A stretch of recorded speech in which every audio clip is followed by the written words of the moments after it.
DIY kung paano magpalit ng door handle ng Ford Ranger. Yan, tanggalin mo tong cover. Yan, tanggalan. Tapos may screw doon sa loob. Yan. Gamit ka ng club wrench. Club wrench T20 ang gagamitin dito sa loob. Insert yun sa loob. Ang pag-open nito is counter clockwise. Yan. Para maloosen.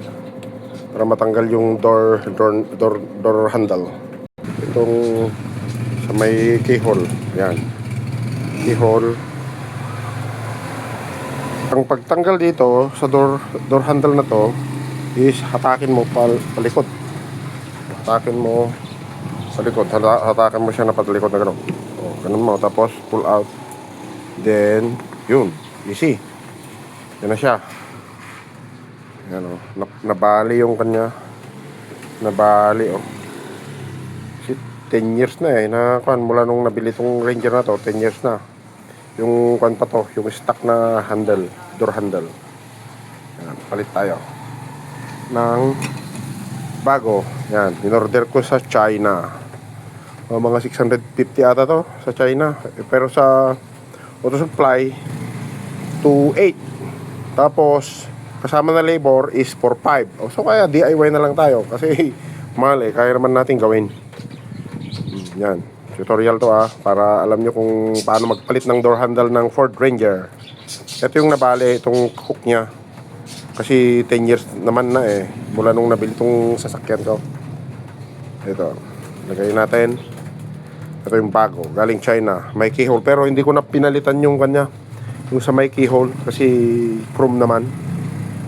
Ang pinalitan ko na lang to handle. Pero kasama yung keyhole. Nandun yung keyhole. Hindi yung keyhole. Asan na yung keyhole? Ito. Hindi ko na ginamit to. Kasi meron naman yung stock. Hindi ko na ginamit yung bago. Nagagay ko na yung bagong handle. Ang gagawin natin, ganito. Insert. Saan na yung rubber? Tanggal yung rubber. May rubber siya. Ibalik yung rubber.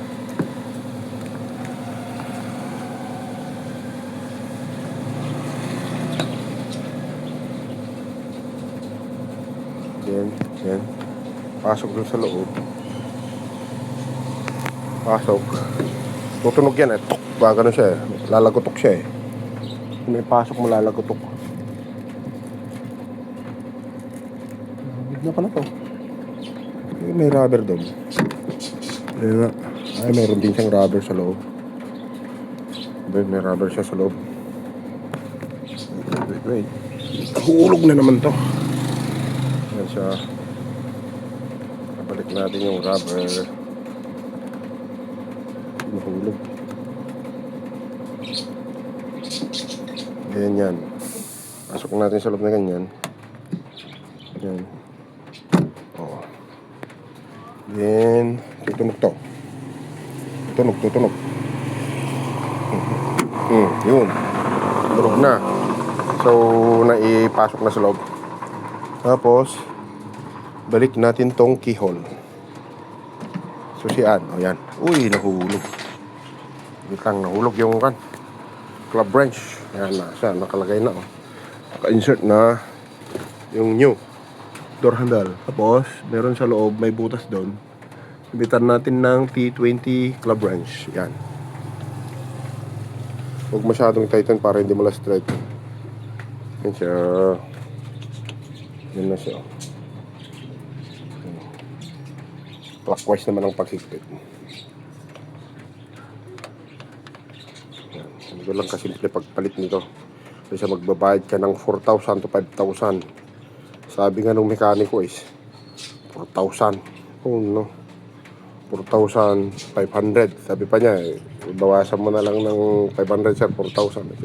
Binili ko lang tong door handle ng 600. Tapos saglit lang gawin to, wala pang 10 minutes na kanto eh. Nagawin ilang minutes lang. Mga 5 minutes kamo na lang tapos na. Ayan. Try natin. Ayan. Ayan, okay na. Bago natin ibalik yung Yung cover nito is ihigpitan lang natin. Yung hindi mag-lotion para safe yung door lock natin.